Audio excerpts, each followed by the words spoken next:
Bismillahirrahmanirrahim. Assalamualaikum warahmatullahi wabarakatuh. Waalaikumsalam warahmatullahi wabarakatuh. Oke, selamat pagi teman-teman semua di Fakultas Agama Islam ya, di jurusan ataupun program studi Kesehatan Masyarakat. Kita baru bisa mulai lagi kuliah lewat Zoom ini di minggu ketiga setelah ujian tengah semester. Walaupun memang perkuliahan berusaha saya coba untuk menggunakan media lain ya. Untuk yang live streaming di YouTube, saya ada kendala teknis gitu ya tentang mengakseskan atau mensinkronkan antara Zoom dengan YouTube-nya. Jadi mohon maaf, walaupun ada yang tidak bisa gabung di Zoom semuanya, mungkin nanti bisa melihat rekamannya aja ya. Materi kuliah yang sudah kita bahas ya di bab 4, yaitu Pancasila sebagai ideologi. Telah ada beberapa uraian yang saya kirim ke Anda. Kemudian juga Anda sudah bertanya ya sebagai tugas individu tentang materi-materi yang penting ya di bab ideologi ini. Pancasila sebagai ideologi itu bedanya dengan Pancasila sebagai dasar negara terletak pada fungsi dan tujuan ya. Jadi kalau Pancasila sebagai dasar negara adalah kedudukan maksudnya ya, kedudukan, sementara Pancasila sebagai ideologi adalah fungsi. Atau dalam bahasa lain, Pancasila sebagai ideologi itu realisasi yang subjektif, sementara Pancasila sebagai dasar negara itu yang objektif ya. Artinya di bab 3 yang UTS kita pelajari ya, diujikan itu bagaimana implementasi ataupun pelaksanaan Pancasila secara objektif yang hanya dapat dilakukan oleh para penyelenggara negara. Kan dasar negara. Jadi negara harus punya dasar. Sementara yang menyelenggarakan negara, yang mengurus negara adalah penyelenggara negara. Jadi kita mah bukan penyelenggara negara. Ya. Kita mah adalah warga negara biasa saja. Nah, sementara kalau Pancasila sebagai ideologi, ini kan implementasi yang objektif. Ya, tidak dibebankan kepada satu pihak saja. Tapi baik itu negara maupun warga negara itu dapat merealisasikannya. Ya, itu kurang lebih. Jadi bisa dilakukan oleh, jadi fungsinya untuk kita maupun untuk para penyelenggara negara. Kalau Soekarno mengatakan ya bab 3 itu atau Pancasila sebagai dasar negara itu sebagai syarat fundamental norm ya yang sudah dibahas juga kita di bab 3. Sementara kalau bahasan bab 4, 5, 6 ya di buku Pancasila itu bahkan sampai bab 7 adalah filosofis Grundsliges ya. Jadi sebagai pandangan hidup, sebagai falsafah bangsa, sebagai ideologi bangsa. Itu kurang lebih ya teman-teman semua mengenai bahasan bab 4. Nah, ideologi yang telah kita pahami bersama, mudah-mudahan ya Anda sudah menyimaknya dengan baik. Saya pun belum sempat meriksa satu persatu ya pertanyaan walaupun sudah saya pantau. Tetapi ada beberapa pertanyaan yang mungkin banyak ditanyakan ya mengenai mengapa ataupun bagaimana sebenarnya Pancasila sebagai ideologi itu, efektivitasnya dan sebagainya. Bahkan sampai konten yang terakhir tentang bagaimana hubungan antara agama dan negara. Atau lebih spesifik lagi bagaimana hubungan antara Pancasila dan Islam. Nah ini pun yang harus kita pahami bersama ya. Oke, sebelum saya melangkah lebih jauh, ya, di bab awal dulu tentang ideologi aja dulu. Barangkali ada yang mau berkomentar duluan ataupun ingin pertanyaannya ingin dibahas sekarang.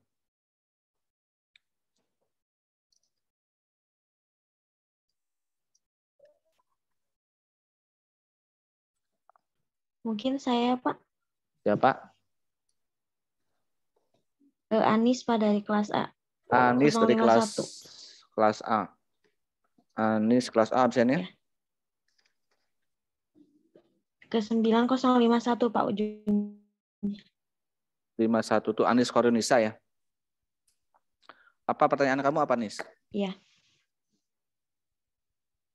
Ya, begini Pak, berkaitan dengan Pancasila atau ideologi yang selalu berhubungan dengan agama gitu ya Pak. Nah, kenapa Islam selalu jadi hanya selalu Islam saja gitu Pak yang selalu disebut-sebutkan berhubungan dengan Pancasila itu Pak? Kenapa agama yang lain tidak disebutkan gitu? Maksudnya tidak selalu dikaitkan. Padahal kan di Indonesia itu tidak hanya Islam gitu. Ada 6 atau 5 agama yang diakui. Seperti itu Pak mungkin. Terima kasih. Mungkin kalau pertanyaan seperti Anis itu ya. Kenapa di Israel itu hanya Yahudi yang menjadi bahasan misalnya gitu ya. Kenapa di Amerika Serikat itu Kristen Protestan yang mendominasi gitu kan. Itu kalau lebih seperti itu. Jadi kalau kenapa Islam berarti mungkin Anda bisa menjawab ya dari sisi kuantitas misalnya. Bahwa kalau hari kemarin waktu tanggal 27 sebelum Sumpah Pemuda kan saya mengadakan webinar ya. Pengganti pertemuan minggu lalu. Apakah Anda hadir? Kelas ini di Eksar ada yang hadir? Ya. Salah satu pembicaranya yang saya undang adalah Profesor ataupun Doktor ya Yudi Latif ya. Bukunya itu saya bawa sangat tebal tentang negara paripurna, membahas begitu dalamnya mengenai galian-galian mengenai Pancasila ya, secara historis, sosiologis ya. Nah, kenapa Islam? Ya.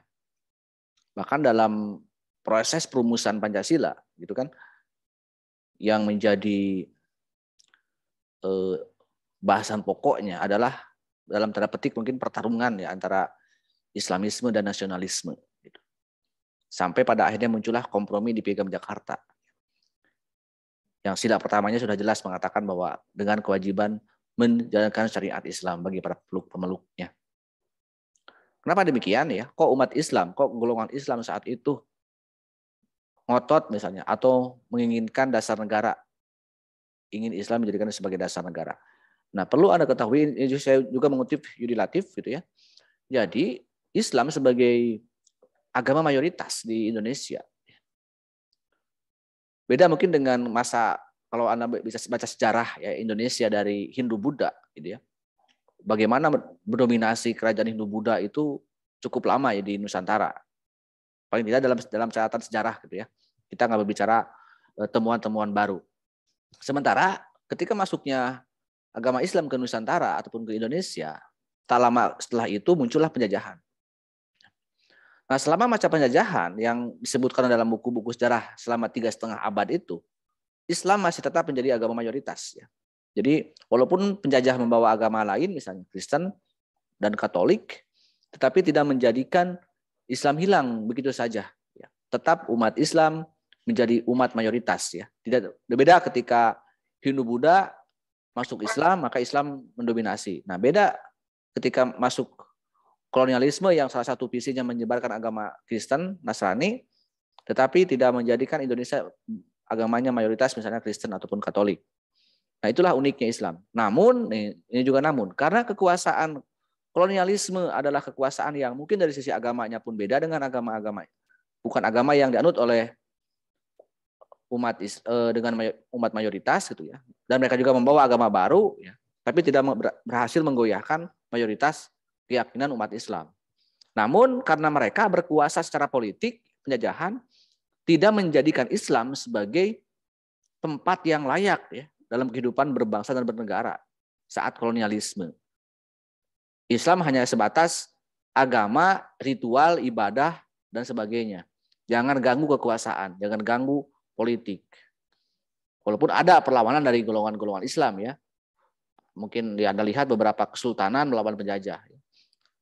Tapi ya tidak berhasil seiring dengan ya politik adu domba dan sebagainya. Ya paling tidak jadi tidak menjadikan umat mayoritas itu yang mendapatkan tempat yang layak. Bahkan di zaman penjajahan Jepang pun ya yang hanya 2,5 tahun seorang pahlawan yang fenomenal dari Tasik ya yang sekarang menjadi jalan besar di Tasikmalaya, Kiai Haji Zainal Mustafa kan itu salah satu ulama yang melawan penjajahan Jepang ya, karena mereka dalam tanda petik mempengaruhi menodai agama Islam sampai ada perlawanan ya terhadap perbedaan keyakinan ya.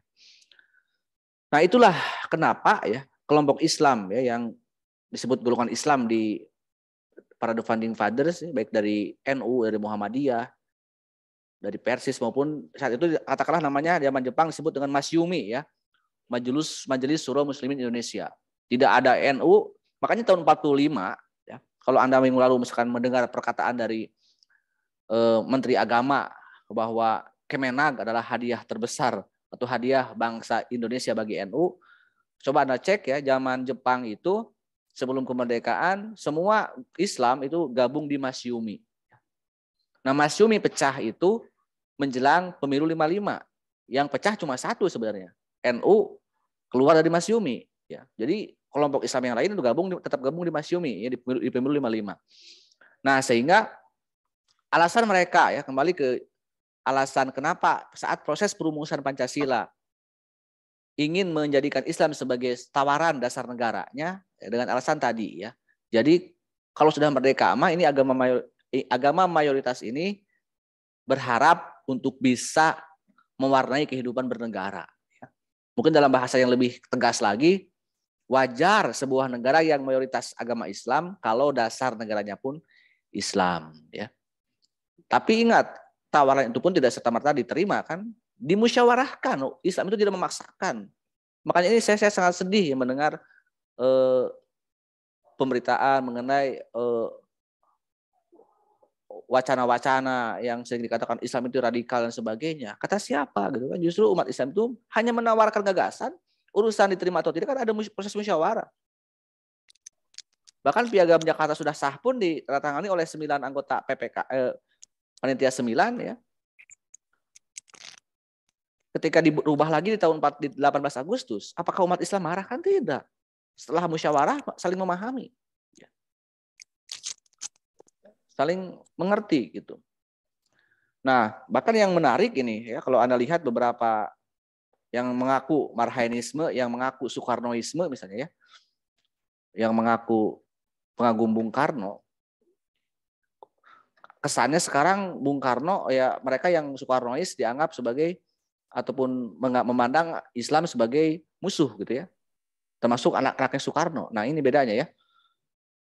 Mungkin tidak semua juga, tapi yang tampil lah, yang vokal anak-anak Soekarno itu. Tidak semua anak Soekarno itu betul anak biologisnya ya.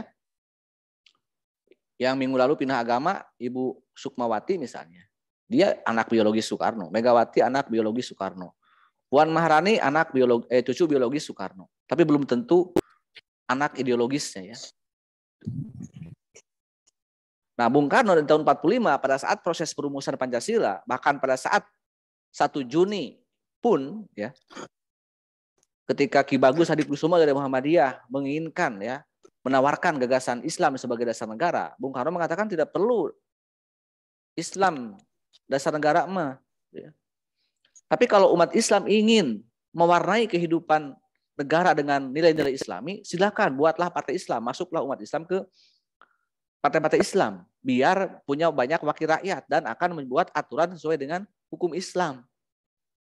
Itu kata Soekarno ya di dalam risalah sidang BPUPK yang pertama. Tapi kan tidak dibongkar, tidak dipublikasikan ya. Yang disebut di sejarah hanyalah 3 pembicara kan, Supomo, Soekarno dan Muhammad Yamin gitu. Padahal semua orang yang hadir itu berpidato, termasuk dari kelompok Islam ya, termasuk Muhammad Hatta dan sebagainya. Nah, setelah 1 Juni mentok kan 22 Juni pun akhirnya disepakati ya bahwa ada kompromi umat Islam dan umat nasional dan golongan nasionalis ya, bahwa sila pertamanya adalah dengan kewajiban menjalankan syariat Islam bagi para pemeluk-pemeluknya. Dan itu ditandatangani oleh semua anggota Panitia 9, termasuk Soekarno, termasuk Maramis yang Kristen. Karena Islam itu tidak memaksakan. Bagaimana bagi umat yang lain? Silakan bagi umat yang lain jalankan syariat agamanya. Jadi itu ya. Namun yang menarik di era itu sebenarnya Soekarno di tahun 45 kenapa bisa dalam tanda petik lebih soft ya, lebih dekat dengan Islam karena memang sedang mesra-mesranya dengan kelompok Islam. Soekarno itu saat itu ya. Sedang dekat-dekatnya dengan umat Islam karena sebelum ke Jakarta dengan Ibu Fatmawati ya, sebelum zaman penjajahan Jepang, Soekarno itu memang dibuang terakhir bersama istri yang keduanya, Ibu Inggit itu kan ke Bengkulu. Nah di Bengkulu ketemu dengan tokoh-tokoh Muhammadiyah.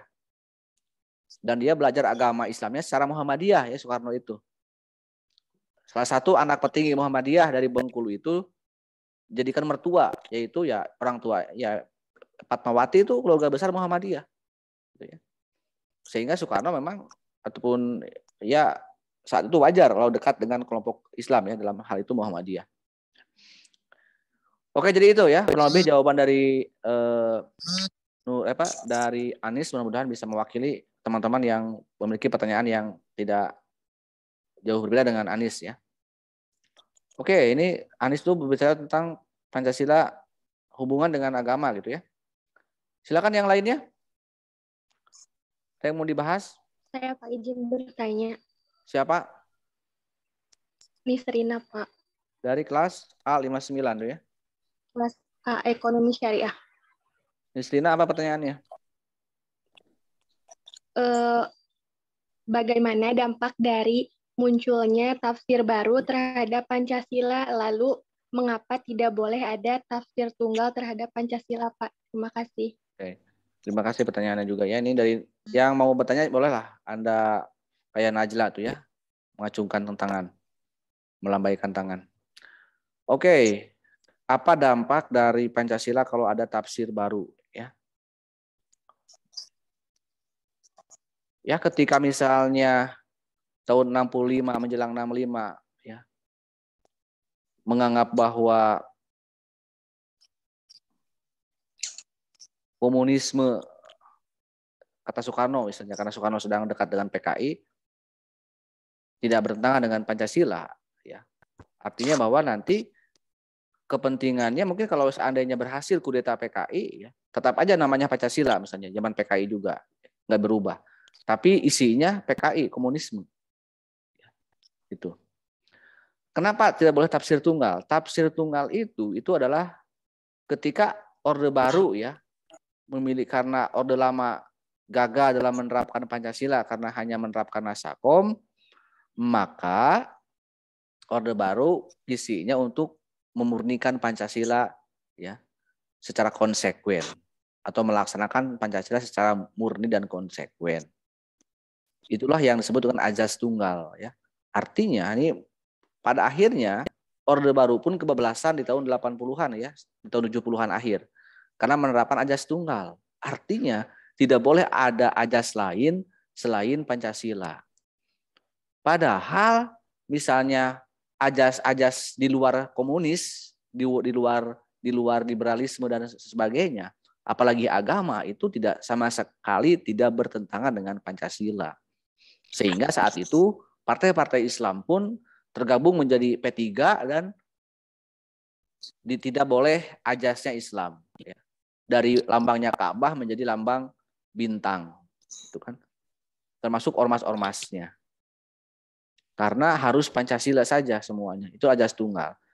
Namun memang nggak masalah sebenarnya Pancasila, tetapi ternyata yang dijalankan oleh Orde Baru itu Pancasilanya Pancasila versi Orde Baru, ya. Versi Soeharto. Yang benar ini adalah yang Pancasilais ini adalah Soeharto, pemerintahannya. Sehingga itu dicap seperti itu, di framing kalau bahasa sekarang gitu ya. Framing medianya. Karena media kan dikuasai oleh Soeharto, oleh pemerintahan saat itu. Sehingga saat itu ketika orang mengkritik Soeharto, melawan Soeharto, atau berbeda pendapat dengan Soeharto, dengan Orde Baru dianggap dia melawan Pancasila, bertentangan dengan Pancasila.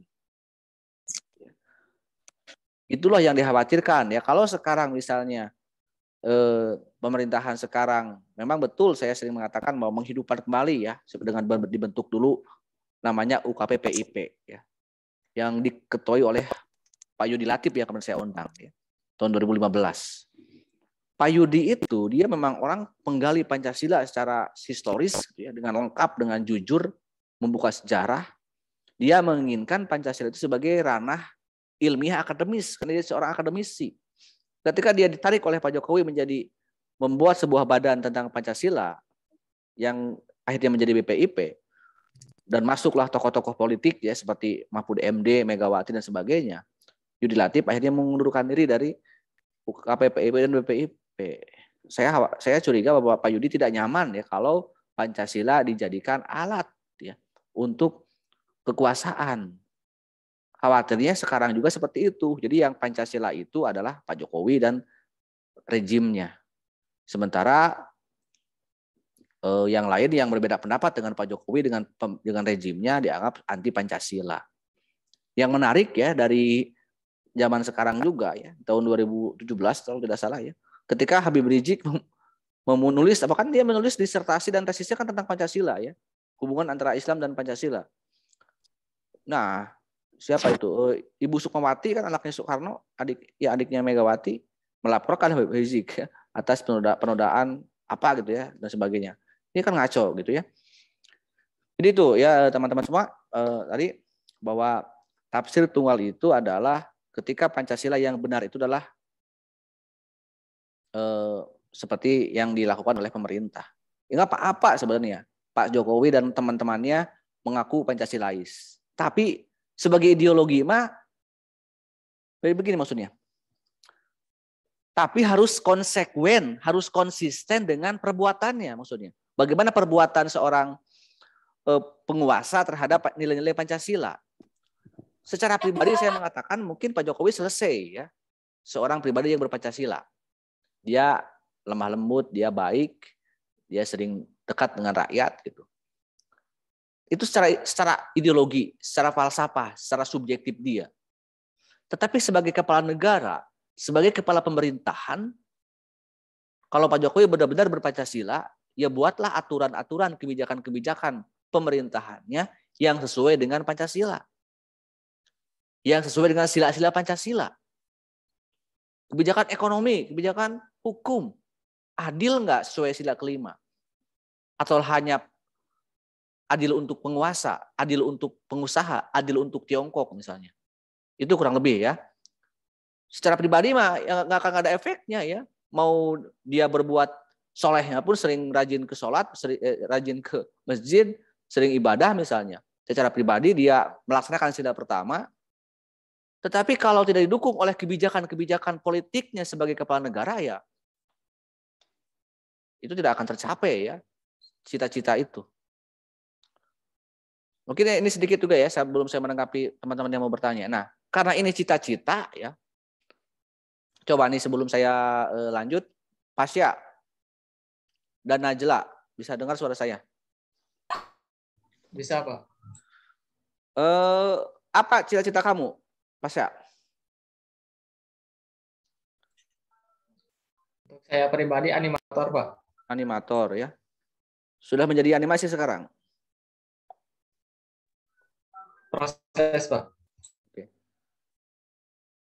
Najla, kamu apa cita-citanya?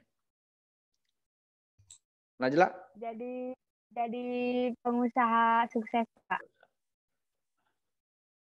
Kenapa coba Pasya kamu ingin jadi animator tapi kuliah di ekonomi syariah? Najla juga ingin jadi pengusaha. Ya?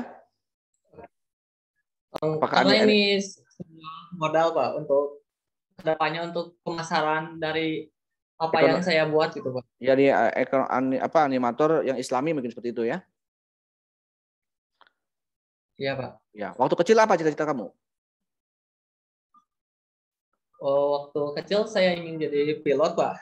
Pilot. Kenapa sekarang nggak jadi pilot? Ada beberapa aspek sama beberapa dukungan yang membelokkan niat saya, Pak. Oke. Widya Herdiana. Iya, Pak. Apa cita-cita kamu? Jadi pembisnis, Pak. Bisnis. Dulu waktu kecil ingin jadi apa? Ingin jadi pramugari. Pramugari. Ya, lengkap ya. Pasya ingin jadi pilotnya, nih Widya sudah ingin jadi pramugarinya. Nanti ketemu saya ya, karena saya dulu waktu kecil ingin jadi Gatot Kaca. Gagah terbang ke angkasa. Anda di pesawat, saya sedang terbang gitu kan. Saya juga akhirnya gagal jadi Gatot Kaca ya. Jadi Hanoman pun saya gagal. Awalnya juga saya ingin jadi Hanoman, tapi nggak mau lah. Sebi Abdul Aziz, bisa dengar suara saya, Sebi? Udah, Pak. Bisa dengar suara saya, Sebi? Bisa, Pak. Kira-kira kalau anak kecil ditanya, katakanlah, apa jawaban anak kecil kalau ditanya cita-cita? Kamu kalau udah besar mau jadi apa? Pengusaha sukses, Pak. Anak kecil, bukan saya mau. Coba anak kecil ditanya sama kamu. Kira-kira kalau di sekolah anak TK. Kira-kira apa jawaban anak kecil itu? Yang paling mainstream misalnya. Oh, ingin. Dulu tuh ada lagu tahun 50-an ya. Susan. Besok gede kamu mau jadi apa? Polisi tidur. Ini Pak, teh.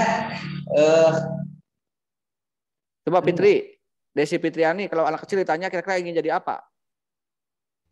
Ingin jadi guru mungkin, Pak. Guru. Ada nggak anak kecil yang berbicara, kamu kalau apa sih cita-cita kamu? Tukang seblak misalnya. Tukang goreng-gorengan di pinggir jalan. Ada nggak kira-kira? Nggak ada, Pak. Nggak ada, Pak. Kenapa nggak ada coba? Biasanya anak kecil menjawab pertanyaan seperti itu sama apa yang pertama dia lihat dan apa yang dia kagumi, Pak. Ini bukan pada masalah anak kecil apa yang dia lihat dia kagumi. Ini persoalannya cita-citanya ya. Yang namanya cita-cita itu harus tinggi atau harus rendah? Terus tinggi, Pak. Jadi dokter, jadi presiden misalnya. Jadi tong kagok makanya ya. Kumaha kewe abi mah Pak. Kumaha ti Allah we lah gitu. Berarti abi mah doa ikhtiar. Mun takdirna abi jadi tukang seblak mah ngawe abi mah pasrah. Kira-kira ada enggak anak kecil seperti itu? Tuh orang yang kota cita-cita. Ya harus Tidak. Harus tinggi.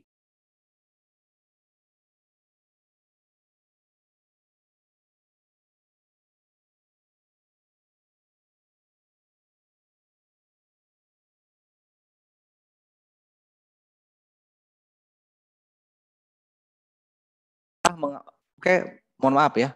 Ada luplep barusan sinyalnya. Makalah gantungkanlah cita-citamu setinggi langit. Jadi jangan karagok gitu ya. Jadi makanya negara juga ya.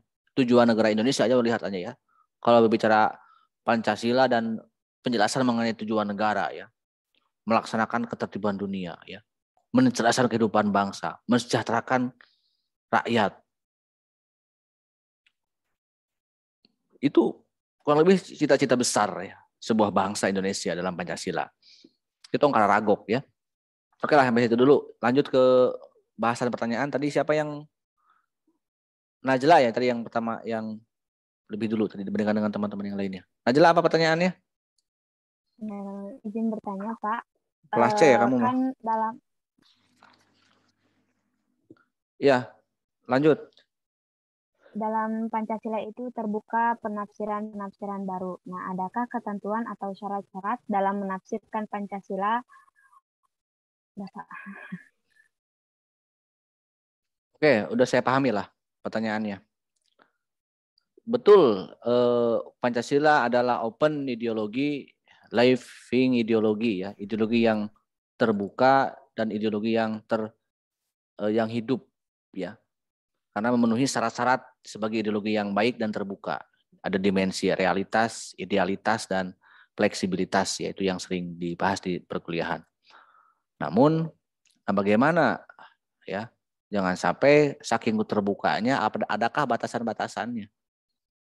Makanya nanti ada bab filsafat, ada bab sistem filsafat. Sebenarnya kalau kita berbicara sila-sila Pancasila itu kan, katakanlah sila ketiga itu adalah bagaimana Indonesia ataupun Pancasila ya, mengambil nilai-nilai agama, mengambil nilai nilai Islam ya kalau berbicara Islam. Yang di beberapa negara Islam ataupun agama menjadi dasar tunggal dalam sebuah negara maupun sebuah imperium gitu ya. Khilafah Islamiyah dan sebagainya. Nah, sementara sila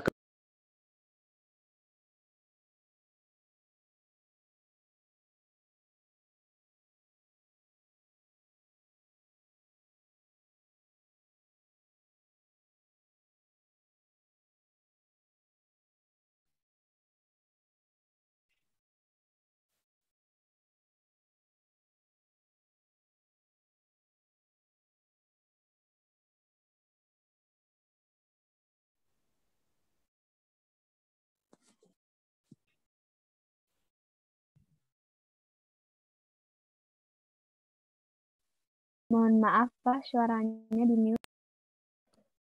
Saya lanjut ya.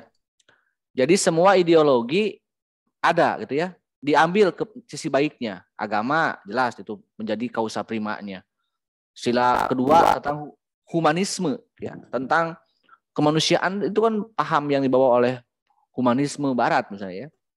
Yang melahirkan liberalisme. Namun diikat di tengah-tengah lewat gotong royong sila persatuan dan diperkuat lagi oleh musyawarah di sila keempat dan sila kelima itu adalah konsep sosialisme, keadilan sosial bagi seluruh rakyat. Karena kalau kita lihat ideologi liberal tidak mungkin ada keadilan sosial. Karena dalam paham liberal semua orang berlomba-lomba secara individu ya untuk mengejar dunia maupun akhiratnya. Dan jadi mengambil kebaikan dan membuang keburukan-keburukan dari ideologi-ideologi yang ada. Tidak anti sosialis, tidak anti liberal. Kita memang manusia itu harus bebas. Secara kodrat adalah makhluk individu. Betul. Tapi ada ikatan yang membuat kita. Manusia itu sila kedua itu dibatasi oleh sila pertama. Karena sebagai insan Tuhan.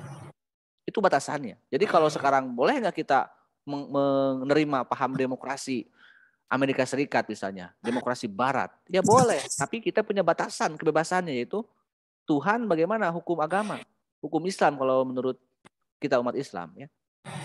Itu batasannya. Maka nanti di sistem filsafat jadi hubungan antar sila Pancasila. Juga kita betul ya manusia sebagai makhluk individu dalam sila kedua, sila kelima mengatakan bahwa manusia sebagai makhluk sosial. Karena sebagai makhluk sosial, maka harus berbuat adil manusia itu. Tapi adilnya bagaimana batasan kehidupan sosialnya? Kembali lagi, sila pertama kita bawa. Makanya kalau misalnya kita begitu dekatnya chemistry, karena yang merumuskannya para ulama gitu ya. Anda mungkin tahu ya bahwa hukum Islam itu kan kalau dari Quran ke hadis sampai ke yang paling bawah ijtima maupun apapun itu ya. Kalau mentok di paling bawah, maka dikembalikan lagi ke yang pokoknya kan ya, ke Al-Qur'an ya, kalau memang tidak selesai. Ya termasuk dalam rumusan-rumusan Pancasila juga seperti itu. Kita misalnya dalam sisi kemanusiaan ada permasalahan. Dari persatuan kita juga bagaimana kita ini kok nggak bersatu-satu. Kok bagaimana kita ini kok nggak bisa bermusyawarah kok begini-begini terus. Sila kelima kok kenapa kita ini untuk membentuk sebuah keadilan itu kok begini-begini terus. Kita bawa lagi ke sila pertama. Ke ketuhanan. Mungkin saat ini bangsa ini sedang kuat, sedang lemah mungkin imannya gitu ya. Dan sebagainya. Ya kalau kita paham sebagai bangsa yang religius ya. Bahkan kalau mungkin salah satu puncak kejayaan Islam di setelah Khilafah Rasyidin itu Umar bin Utsman atau Umar ya bin Abdul Aziz yang abad ke-10 itu. Pernah dengar nggak? Dinasti Umayyah ya. Nah, kenapa bisa umat Islam di daerah itu bisa menemukan titik puncak kejayaan ya? Karena ya banyak para hafiz Quran salah satunya ya. Jadi kuatnya iman para warga negaranya saat itu. Paling tidak ya warga negaranya satu hari satu juz seperti itu. Ini konon dalam beberapa peristiwa seperti itu ya, beberapa catatan sejarah. Ya. bahwa yaitu pentingnya bagaimana ya, apapun agamanya, saya kira tidak hanya berbicara Islam gitu ya. Kalau berbicara di Indonesia, saya yakin kalau sudah benar menjalankan agamanya, saya yakin sila berikutnya pun akan menjiwai ya kehidupan yang berbangsa dan bernegara seperti itu. Oke, itu ya dari siapa barusan tuh? Dari Najla ya. Ya, baik Pak, terima kasih. Ini saya jangan banyak-banyak ya, cukup sampai tadi itu. Tadi saya lihat dulu ya, tadi saya lihat setelah Najla itu Pasya ya. Pasya silakan. Pasya, Widya, terus perempuan Lulu, Desi dan Suebi. Coba Pasya dulu. Baik Pak, Bismillahirrahmanirrahim. Ini mengenai Pancasila sebagai ideologi Pak. Apakah ideologi Pancasila ini memiliki perbedaan yang signifikan dengan ideologi bangsa yang lain yang sama-sama terbuka? Nah, jika Pancasila menjadi ideologi tertutup, apakah sangat berdampak bagi warga Indonesia sekarang, Pak? Oke. Pengalaman tertutup ya, saya pernah mengatakan karena saya nggak dari awal sih, kalau di kelas lain yang saya ampu dari awal, Jepang itu negara yang pernah mengalami coba-coba ya konsep bernegaranya. Tahun abad ke-19 Jepang itu membuat sebuah politik isolasi, menutup diri, menolak teknologi, menolak globalisasi ya, ketika muncul kolonialisme yang sedang merebaknya di dunia. Takut orang Jepang hilang mungkin dalam tanda petik keperawanannya gitu ya, kesuciannya gitu. Tapi ketika Jepang membuat sebuah politik isolasi itu gagal. Dalam menutup untuk jadi gagal aja gitu. Karena ya mungkin Jepang hanya segitu-gitu aja. Apalagi kan tidak subur ya, rawan gempa dan sebagainya. Nah, Jepang bisa bangkit, bisa maju setelah dia membuka diri lewat restorasi Meiji. Akhirnya Jepang mengadopsi teknologi, menerima globalisasi, walaupun bukan pencipta dan penemu mesin, tapi Jepang bisa membuat imitasi produk-produk mesin, mobil, motor, apapun teknologi lain yang secara kualitas ya mungkin masih di bawah Eropa, tapi secara kuantitas bisa lebih banyak Jepang ya. Secara pangsa pasar Jepang bisa banyak diterima oleh masyarakat dunia, apalagi di Indonesia, dengan kualitas yang tidak begitu buruk juga gitu ya. Dengan harga yang segitu Jepang bisa membawa pangsa pasar yang cukup banyak. Itu jadi jangan sampai kita juga menutup diri ya, karena negara maju pun kalau menutup diri itu gagal ya. Contoh. Nah, contoh kenapa juga tidak boleh tertutup dari sisi ideologi seiring dengan bangkrutnya komunisme ya. Di kita komunisme sudah bangkrut tahun 66 kan 65 setelah G30. Di dunia pun diikuti bangkrutnya komunisme setelah tembok Berlin ya, bersatu lagi Jerman dan bubarnya Uni Soviet tahun 90. Sekarang ada nggak sisa komunisme? Ada. Cina, partai komunis. Tetapi Cina beda dengan yang dulu. Ya sekarang politiknya komunis tapi ekonominya kapitalis. Terbuka juga akhirnya Cina kan. Makanya kita banyak investasi dengan Cina. Bukan kita sih, pemerintahan ya. Mungkin oknum maupun rejim lah ya. Bukan. Korea Utara komunisme, tapi dia seperti monarki gitu kan. Tidak murni komunis. Tertutup juga kan sistemnya. Coba aja lihat Korea Utara kan diblokade oleh PBB dan sebagainya, diembargo dan sebagainya. Jadi ya itulah konsekuensi ya. Kenapa Soviet bangkrut? Ya karena yang dimaksud terbuka itu bukan hanya terbuka keluar, tapi juga terbuka ke dalam ya. Dalam ideologi komunisme itu tidak ada pendapat rakyat. Tidak ada musyawarah. Karena negara itu sudah dianggap sudah ada yang mengurusnya. Makanya diktator, otoriter, bahkan oligarki, gitu kan? Nah kita pun sempat seperti itu. Jadi awal pertentangan antara Soekarno-Hatta ya, Soekarno pernah menjadikan PNI sebagai satu-satunya partai politik. Tapi dilawan secara intelektual oleh Bung Hatta dengan mengeluarkan maklumat X. Akhirnya kita mengubah bentuk pemerintahan dari presidensial ke parlementer. Jadi ciri utama dari demokrasi komunisme adalah partai tunggal ya. Karena tidak ada kebebasan, tertutup. Cicing kan atau ngomong masyarakat mah, kumaha negara we. Karena negara lah yang mengatur semua urusan ke dalam maupun keluar. Itulah gagal karena tidak bisa terbuka ya, baik untuk masyarakatnya maupun untuk dunia internasional ya. Karena mereka ya seperti itu. Tidak ada kebebasan ya. Apalagi yang terakhir tadi apa? Pasya yang terakhir. Yang terakhirnya apa? Pertanyaan terakhirnya. Atau sudah terjawab? Oke, ketika apa? Terjawab, Pak. Ketika apa? Jika Pancasila menjadi ideologi yang tertutup, apakah sangat berdampak bagi Indonesia? Ya, saya kira dari sisi nilainya kita kan nggak tertutup. Ya. Justru beda. Pancasila itu kita sebelum menjadi ideologi, semua nilainya sudah ada. Karena realitasnya ada kan. Ketuhanan yang Maha Esa. Ada nggak faktanya ketuhanan di kita? Sebelum Indonesia. Ada faktanya nggak? Ada realitanya? Ya, karena umat masyarakat Indonesia, masyarakat Nusantara mayoritas memeluk sebuah agama, kan itu. Realita, dimensi realitasnya. Sekarang komunisme yang tertutup, saya katakan tertutup. Ada nggak di masyarakat sama rata sama rasa? Misalnya kamu tinggal di mana, Pasya? Saya di Sursena Senjaya, Pak. Oke, di RT kamu aja di Sursen misalnya. Ada nggak masyarakat di RT kamu, di dekat-dekat kamu, satu RT itu sama jenis kelaminnya? Tidak ada, Pak. Satu RT sama nasibnya?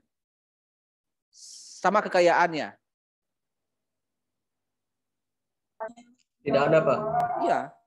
Sama rata sama rasa itu hal yang ideal yang menciptakan keadilan, sama rata sama rasa. Tidak boleh ada yang kaya, tidak ada boleh yang miskin. Kalau liberal kan terbuka saja. Yang siapa yang kuat, dialah yang akan kaya, kan gitu materialismenya. Jadi ini berlomba-lomba secara individu. Itu kalau liberal ya, dilawan oleh komunisme. Tidak boleh seperti itu. Nah, karena nanti akan ada yang kaya, akan ada yang miskin, ada kesenjangan sosial. Sehingga Marxisme membuat sebuah paham, ajaran, bagaimana supaya ada sama rata sama rasa. Betul, itu hal yang ideal. Tapi menurut kita tidak memenuhi unsur realitas. Hanya memenuhi unsur idealitas. Sebaliknya kalau menurut saya nih ya, kalau liberalisme hanya memenuhi unsur realitas, tidak memenuhi unsur idealitas. Coba apa sih yang ideal dalam dalam liberalisme? Ya kecuali ya fakta yang ada. Itu kan bukan idealitas. Nah, kita walaupun itu berat tapi memang kita menerima ketiga hal itu ya. Selain ideal, jauh ke depan, tapi juga harus realistis ya. Tercapai nggak kira-kira negara melindungi umat warga negaranya ya, menjamin kemerdekaan tiap penduduk untuk memeluk agama dan beribadah menurut agama dan kepercayaannya itu. Itu sila pertama misalnya ya. Negara menjamin. Mungkin nggak? Ya bisa aja kan gitu. Karena sebelum ada negara pun warga negara Nusantara itulah beragama. Bisa nggak negara membuat sebuah aturan yang adil untuk rakyatnya? Ya bisa, asal mau nggak pemerintahannya. Kalau dia sudah berkuasa tidak mau terjebak oleh utang Cina, utang Amerika, utang asing misalnya. Bisa, itu bisa realistis diperjuangkan.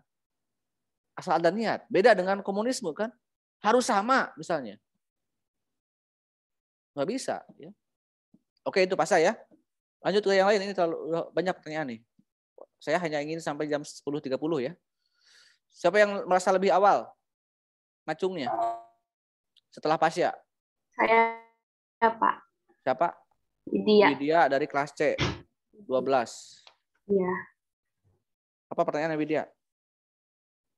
Untuk pertanyaannya, kan ada video Bapak yang di YouTube membahas tentang presiden itu harus beragama Islam. Lalu ada yang menentang akan ideologi itu, yaitu Ki Bagus.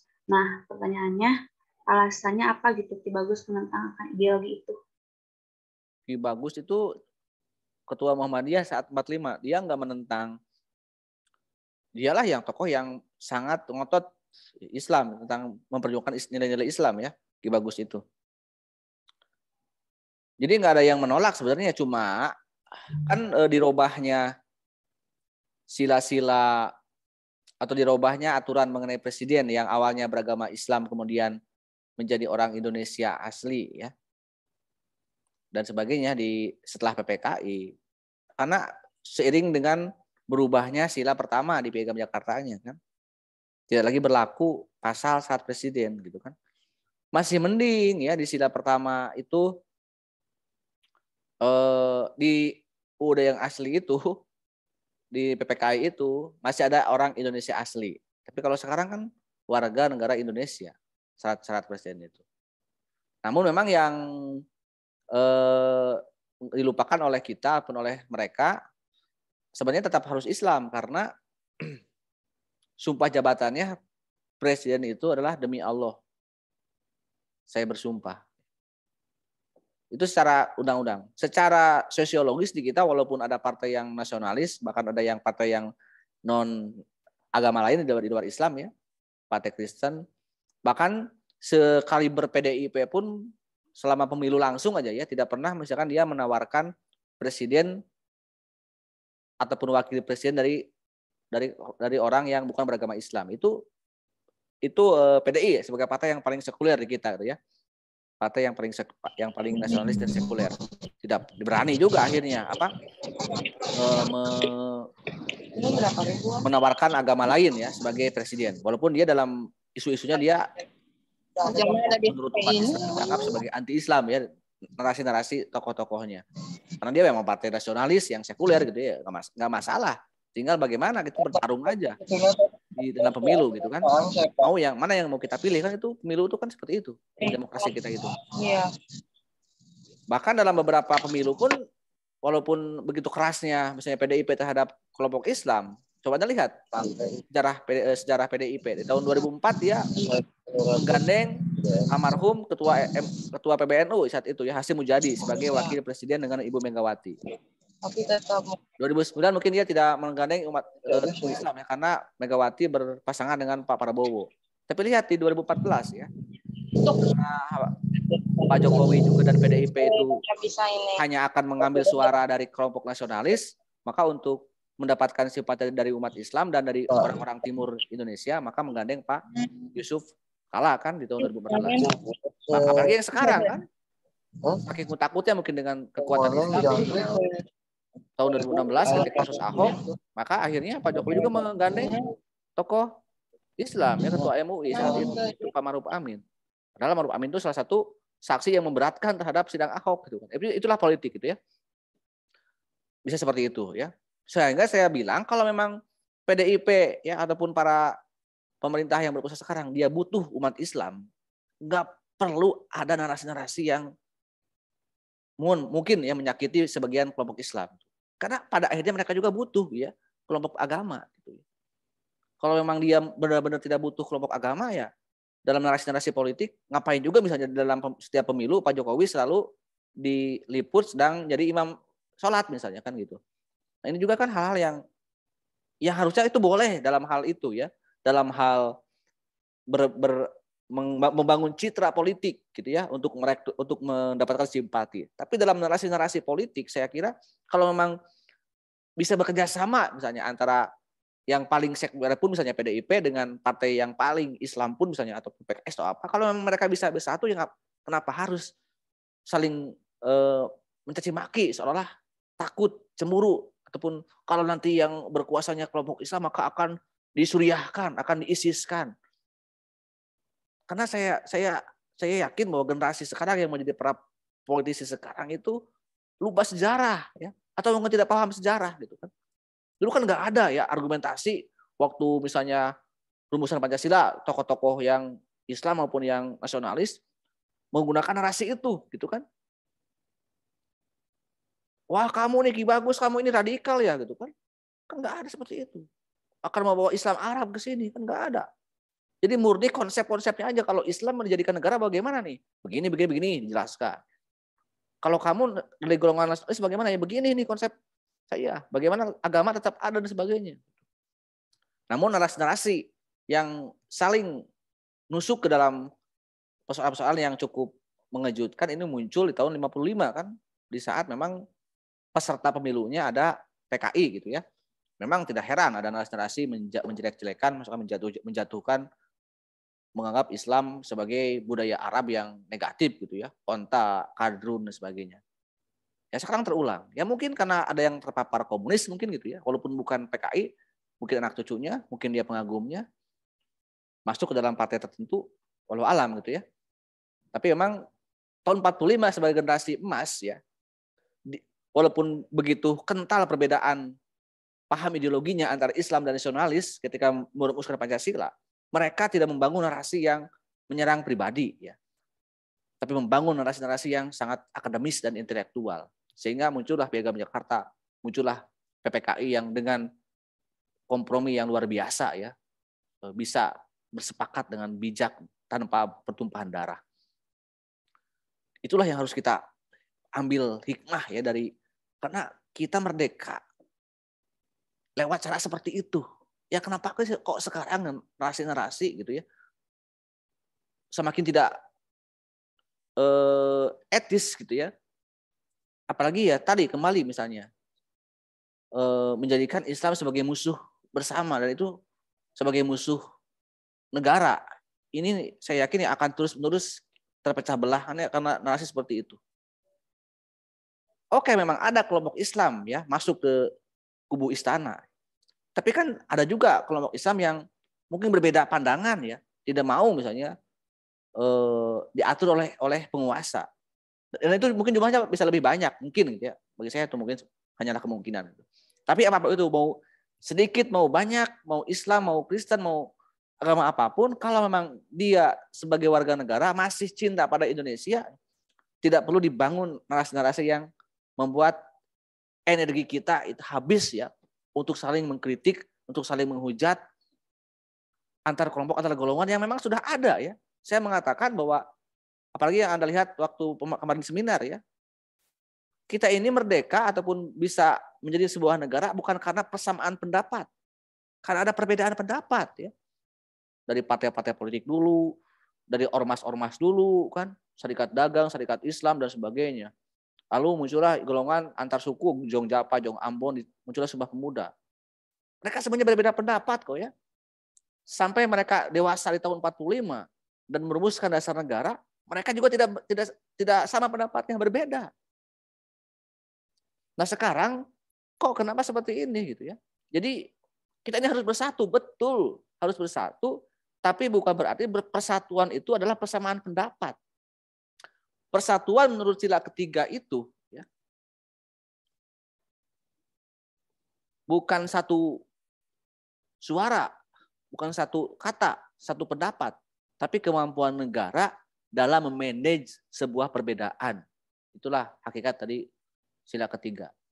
Ya mungkin secara filosofi tidak dipahami oleh para penyelenggara negara. Ya penting saya kira punya pemerintahan, punya kekuasaan yang paham dasar negara ya, dan paham sejarah bangsa. Betul, dia narasinya adalah cinta Pancasila. Pancasilais dalam lisannya. Tapi mereka sebenarnya ya paham nggak sejarahnya, paham nggak konsep filosofinya gitu. Kalau hanya mulut aja anak TK pun bisa, saya Pancasila misalnya. Lalu perbuatannya kan bisa seenaknya, ya itu kan anak kecil pun bisa. Oke, lanjut dulu ke yang lain. Siapa? Setelah tadi siapa? Desi ya? Saya Pak. Silakan. Aris Pak. Aris, udah lama. Mau siapa dulu? Aris? Iya Pak tadi. Silakan Aris. Saya tadi ngajung. 60. Silakan Aris. Baik Pak, terima kasih waktunya. Ya. Sampai saat ini mengenai hubungan agama dan Pancasila, bahkan sampai saat ini banyak salah khilafah ya Pak. Termasuk di tahun 2017 itu HTI dibubarkan. Nah, pertama saya ingin tanyakan bagaimana awal kemunculan HTI di Indonesia, Pak. Dan yang kedua, apa sih sistem khilafah yang ditawarkan oleh FPI itu sendiri? Bahkan ada FPI juga dengan slogannya NKRI bersyariah. Apakah itu mengusung khilafah juga? FPI, HTI itu. Bahkan FPI kan dengan tegas slogannya Indonesia bersyariah ataupun NKRI bersyariah. Bagaimana Pak perspektif Bapak mengenai hal ini? Ya, ini yang harus Anda pahami juga ya. Kalau misalnya berbau syariah, umat Islam alergi gitu kan, ya ngapain juga Anda kuliah di jurusan ekonomi syariah misalnya gitu ya. Ini yang banyak dikeliruin. Kalau umat Islam, kalau di Indonesia menolak hukum syariah,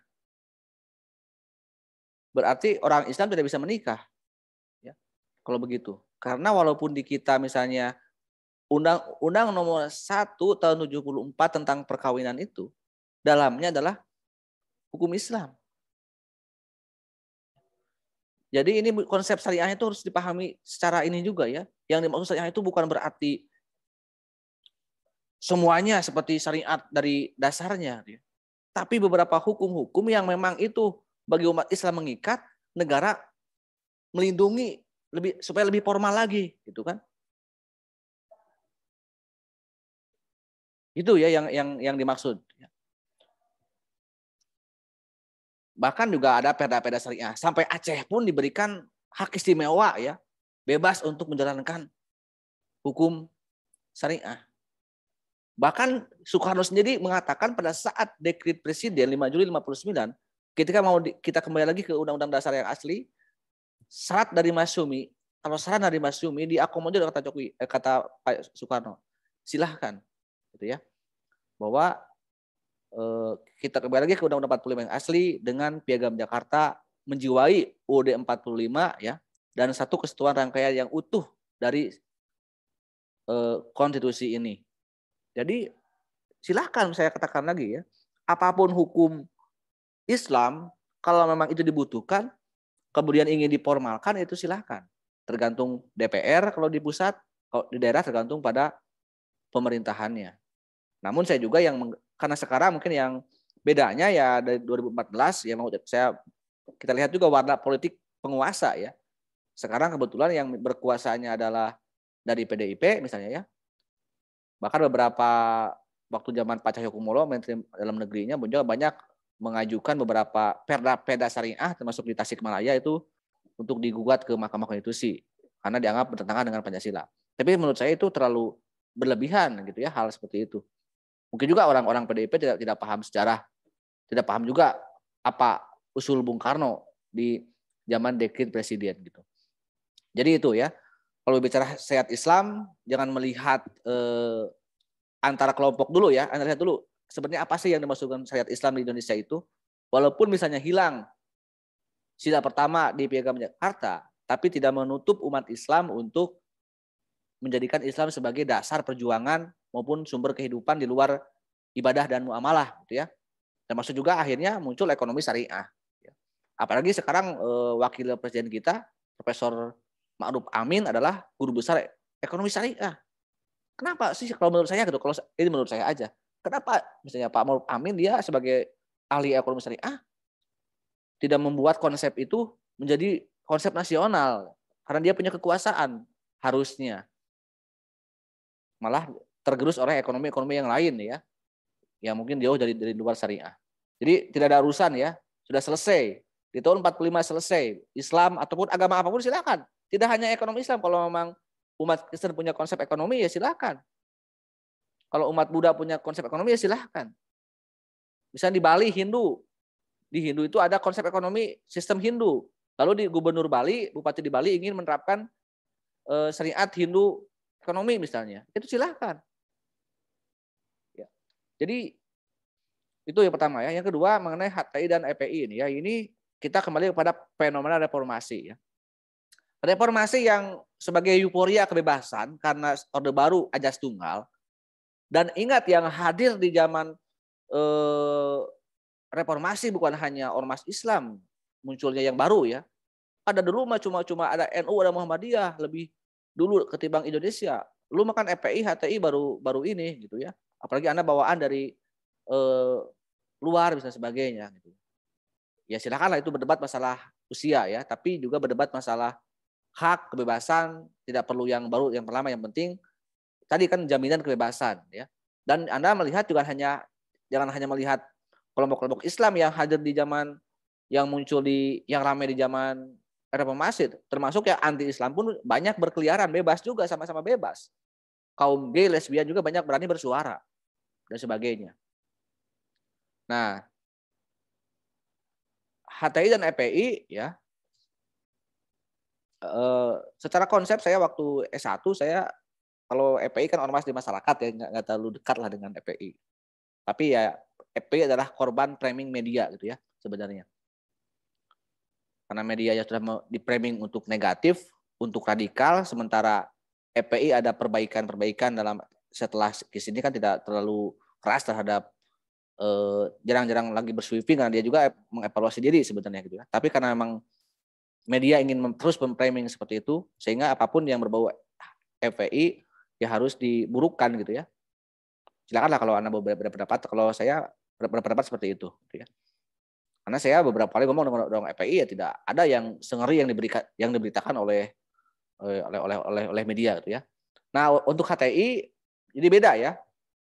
Itu sangat beda. Jangan menyamakan antara, itu beda. Kalau HTI di kampus saya dulu di UPI Bandung ada UKM-nya gitu ya. Namanya Kalam, Kajian Islam. Apakah saya sependapat dengan HTI? Tidak, jelas ya. Apakah itu bahaya? Kalau begini ya, kalau menurut saya orang-orang HTI berpikir terlalu ideal gitu ya. Jauh dari realita perjuangan, dan mereka hanya berwacana tentang bagaimana Islam bangkit, bagaimana khilafah akan terwujud. Tapi yang mereka lakukan hanyalah wacana-wacana, seminar ya, demo dan sebagainya. Menurut guru besar saya di kampus saat itu ya, HTI, EPI maupun apapun itu hanyalah kekayaan pemikiran saja gitu ya. Ya di zaman Pak SBY, ini bedanya dengan Pak Jokowi, zaman Pak SBY semua ormas termasuk yang keras gitu ya, yang dianggap keras mungkin ya oleh HTI maupun EPI, ya zaman Pak SBY memang tidak langsung karena mereka izinnya sudah sah karena sekali lagi euforia reformasi gitu ya. Tapi ya mungkin Pak SBY bukan berarti menganggap bahwa mereka itu tidak bahaya ataupun apa, tapi level bahayanya ya masih tidak perlu untuk keras lah ya, karena mereka akan seperti itu terus gitu kan.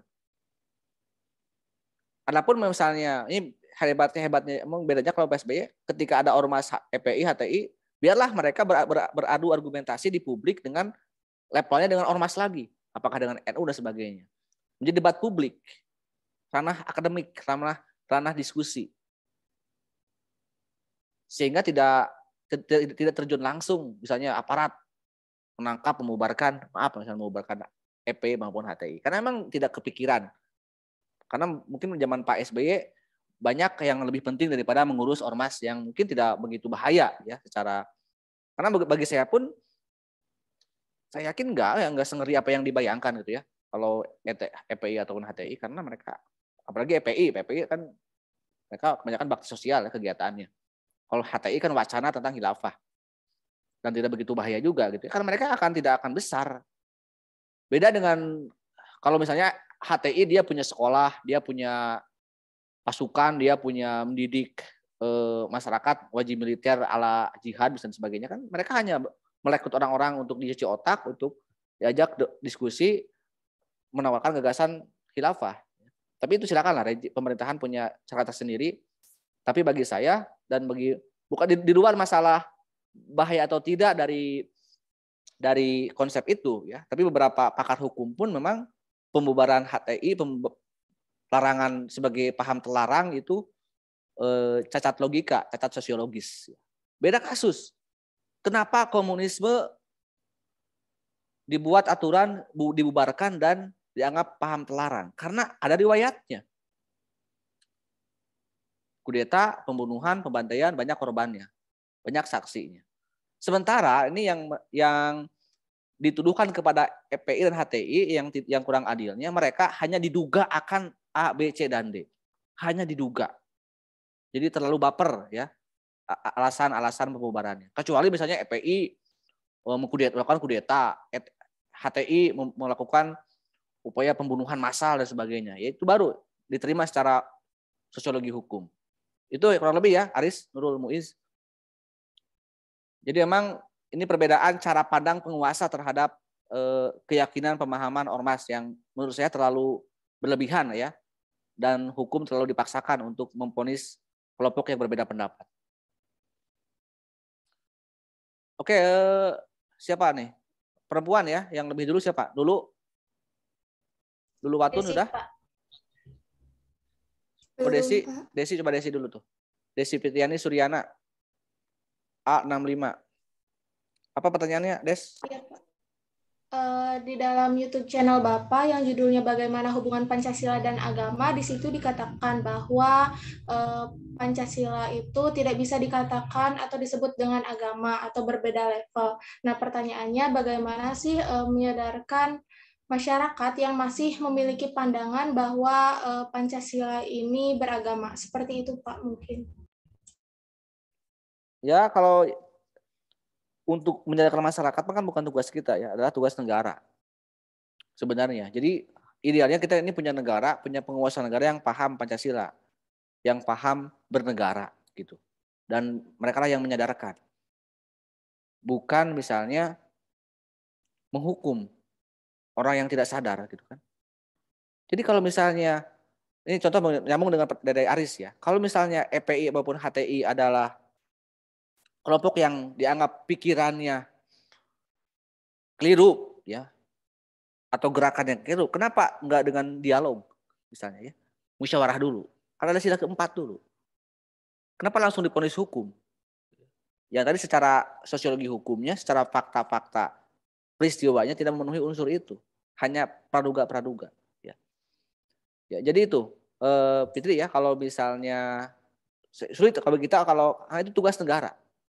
Sekarang bagaimana negara misalnya keliru menyimpang ya, kan ada teman-teman saya juga di perkumpulan dosen-dosen di kewarganegaraan di Pancasila gitu ya, yang selalu berupaya mengingatkan penguasa. Bahkan Pak Heri yang kemarin dari UGM ya, waktu 2017 ketua PSP, waktu Pak Jokowi dan menterinya, bahkan mantan rektor UGM Pak Pratikno yang sekarang jadi Sesnek, pernah membuat narasi di istana, saya Pancasila, saya Indonesia.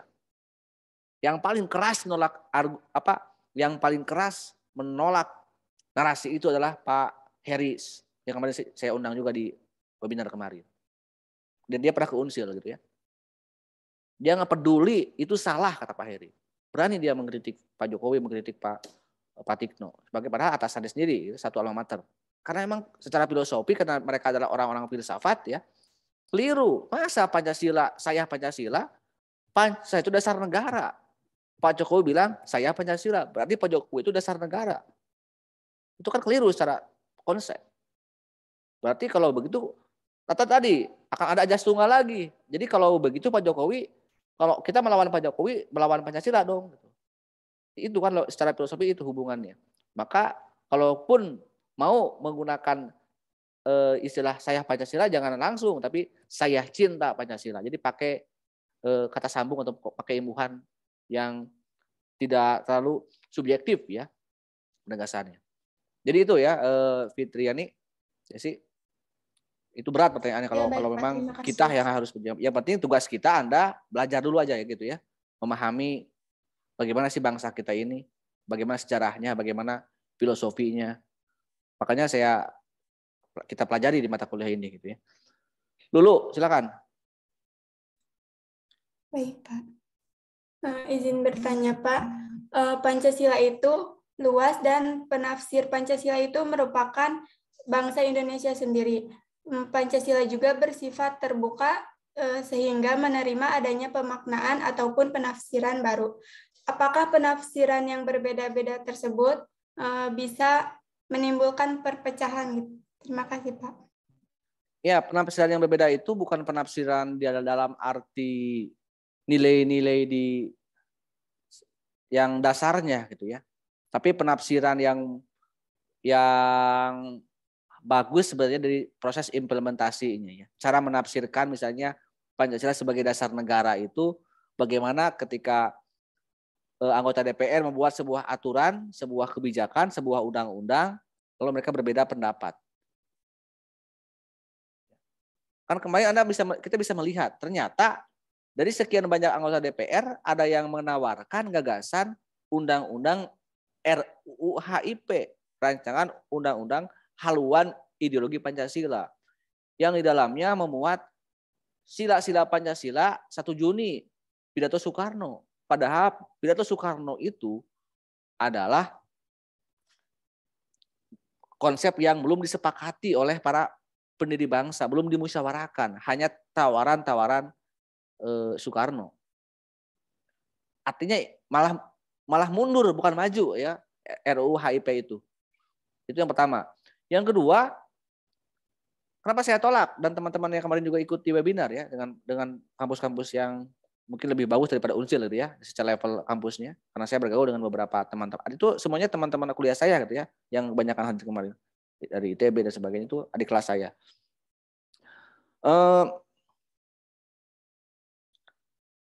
Pancasila itu tidak perlu jadikan undang-undang dasar, undang-undang tentang Pancasila.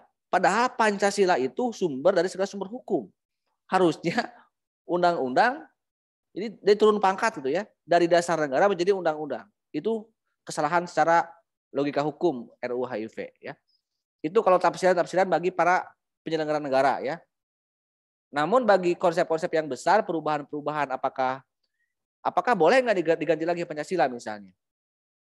Ya boleh, tapi mau ada yang mampu tidak menggantinya. Itu kan masalahnya. Karena 55 sampai 59 kita berupaya untuk mengganti Pancasila kan. Tapi kan 4 tahun gagal untuk diganti. Mungkin sekarang yang diganti bukan Pancasilanya, tapi ya kalau perlu ya ganti pemerintahannya, gitu kan. Yang bisa menafsirkan Pancasila secara benar. Apa tafsirannya? Yaitu dalam dia punya ideologi kan Pancasila, pikiran dianya. Lalu diterjemahkan ke dalam kebijakannya sebagai dasar negara. Itu yang terpenting gitu ya. Tadi kalau berbicara dari luar misalnya, klaim-klaim dari luar khawatir dulu pun PKI pada saat tahun 60 sebelum 65 ketika di Dasakom, PKI merasa Pancasila gitu. Di lisannya mah. Tapi kan hatinya mah ataupun gerakannya mungkin nanti akan komunis gitu. Kebijakan-kebijakan negaranya. Jadi itu ya Lulu. Bisa bahaya bisa tidak ya. Bahayanya jika ada orang yang munafik ya, ada musang berbulu domba misalnya ya. Ngakunya mulutnya Pancasila tapi hatinya iblis misalnya kan gitu ya. Itu yang harus kita waspadai. Oke, Ajis, Sebi, Abdul. Ya Pak, izin bertanya Pak, kan ideologi disebutkan ada ideologi terbuka dan tertutup. Pertanyaannya Pak, sebutkan ciri-ciri ideologi terbuka dan ideologi tertutup itu saja Pak, terima kasih. Oke, tadi saya udah bilang ya, yang terbuka, yang tertutup itu ketika ideologi dipaksakan dari pikiran untuk masyarakat itu tertutup ya. Misalnya komunisme tertutup karena memaksakan warga negaranya untuk mengikuti kehendak negara sama rata sama rasa yang belum ada di masyarakat karena ideologi yang terlalu ideal. Sementara yang terbuka karena kita ini menggali nilai yang ada. Ketuhanan kenapa kita ambil sebagai ideologi? Karena fakta-faktanya masyarakat kita beragama, gotong royong, berperi kemanusiaan. Jadi itu berbedanya. Makanya Pancasila itu sebagai ideologi terbuka karena ada tiga ciri kan ya. Dimensi idealitas, realitas, dan fleksibilitas. Itu kurang lebih ya tadi udah saya jelaskan ya, Sebi. Iya Pak. Terima kasih Pak. Oke, Yuni dan Rina nih 2 orang lagi. Assalamualaikum warahmatullahi wabarakatuh. Warahmatullahi wabarakatuh. Izin bertanya. Kan di dalam ideologi Pancasila itu terdapat tantangan seperti tantangan eksternal dan tantangan internal. Lalu, apa yang harus kita lakukan pada menghadapi tantangan eksternal dan internal tersebut? Ya, saya kembali ke zaman waktu Jepang berhasil bangkit gitu ya dengan restorasi dan akhirnya Jepang membuka diri tanpa menghilangkan jati dirinya. Coba Jepang ilmunya, teknologinya bagus, tapi lihat budayanya. Nah ini juga ungkapan yang harus Anda ingat-ingat sampai nanti Anda dewasa gitu ya, sampai ada nanti ke depannya. Think globally but act locally. Berpikir global, bertindak lokal gitu ya. Tetap kalau misalnya Anda silakan sekolah, silakan pelajari ilmu apapun ilmunya, tapi tindakan kita, hati nurani kita, kalau kita orang Sunda, kita apa sih budaya Sunda itu yang sebenarnya yang baiknya kita pertahankan. Bagi umat Muslim ya peganglah agama itu dengan baik gitu ya. Sebagai pengingat kita kalau kita nanti digoda oleh setan yang terkutuk gitu ya. Itu paling Yuni ya. Jadi agama dan budaya tetap kita pertahankan, tapi kemajuan teknologi kita terima dengan baik ya. Dan bijak tentunya. Rina Samsyah Agus.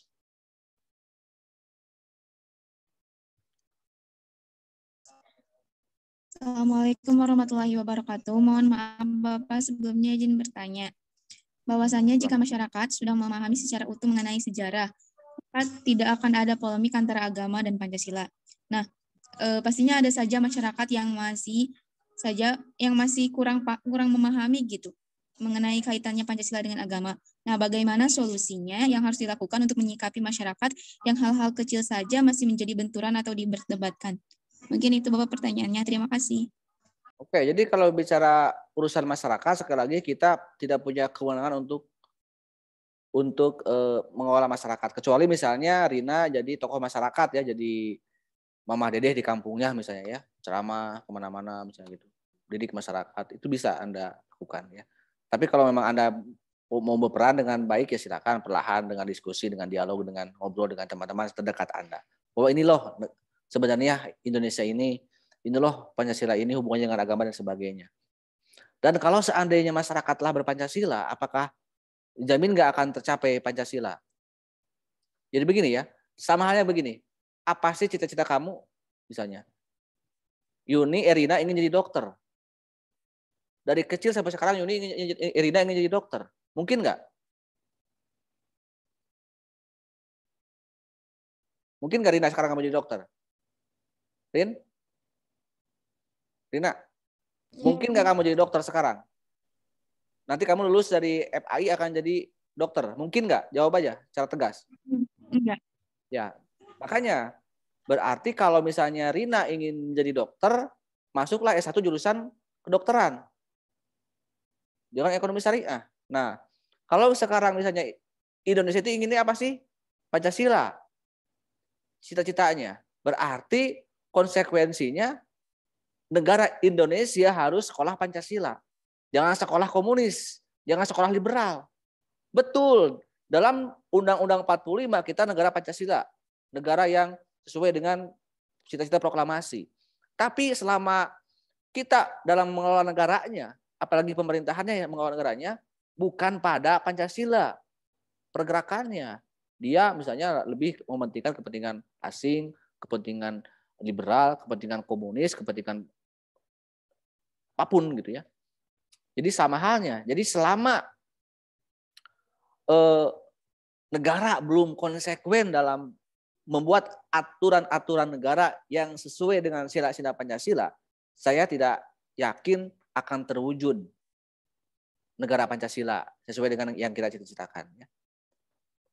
Jadi kalau hanya untuk masyarakat mah gampang. Coba Rina ya, kita udah sholat, udah beribadah, berbuat baik dengan tetangga, dengan mantan, menjaga persatuan, dengan calon mertua, misalnya juga bermusyawarah kalau berbeda pendapat dengan musuh gitu kan. Terus kita berbuat adil. Jadi sudah tentram, loh jenawi lah rakyatnya. Tapi ini masalahnya negaranya. Loh kok tiba-tiba muncul undang-undang yang isinya banyak merugikan rakyat. Jadi Pancasila sebagai ideologi itu harus didukung juga oleh Pancasila sebagai dasar negara. Harus konsisten juga, konsekuen juga negaranya. Kalau dia menyuruh kita untuk berpancasila, tetapi aturan-aturan yang mereka buat sendiri itu jauh dari sumber-sumber hukumnya yang harusnya bersumber pada Pancasila. Sama halnya tadi ya, cita-citanya ingin jadi dokter, tapi malah kuliah di jurusan ekonomi. Kalau seperti itu, ya itulah yang tidak akan terjadi, gitu ya. Jadi harus jelas ya. Kalaupun kita punya hal yang ideal, tapi harus realistis perjuangannya. Oke, sekian dulu ya. Kita lanjut minggu depan. Terima kasih. Assalamualaikum warahmatullahi wabarakatuh. Absen dan rekaman ini saya cek ya. Waalaikumsalam warahmatullahi wabarakatuh. Ya, pamit duluan. Waalaikumsalam.